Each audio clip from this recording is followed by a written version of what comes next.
நான் நானாக இருக்கப் போகிறேன் என்று உனது மனதை சோதனையை எதிர்கொள்ள தயாராக மாற்று. இதுதான் முதல் படி. எனது கடவுளான சாயி யாரைப் போலவும் நடித்தவரல்ல.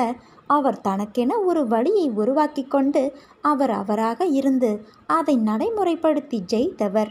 அவர் என்னோடு இருக்கிறார். நான் பிறர் நடுவே தனித்தன்மையுடன் இருக்கிறேன். நான் இதுவரை பெற்றது தோல்வியல்ல, அனுபவம். அனுபவித்தது கஷ்டமல்ல, சோதனை. இதில் நான் ஜெயிப்பேன். நான் தோற்க பிறந்தவனல்ல, ஜெயிக்க பிறந்தவன் என்று கூறு. இதுபோல நீ கூறும்போது உனது மனதில் ஒரு தன்னம்பிக்கை, தைரியம் உனது மனதிற்குள் தோன்றுவதை நீ உணர்ந்து கொள்வாய். உனது ஆன்ம சக்தி உயர்ந்து வருவதை உன்னால் பார்க்க முடியும். நான் தோற்று களைத்து போக சாதாரண உடம்பல்ல. தோல்வியோ அழிவோ அறியாத ஆன்மா என்று உனது மனம் சொல்லும். இறைவனிடம்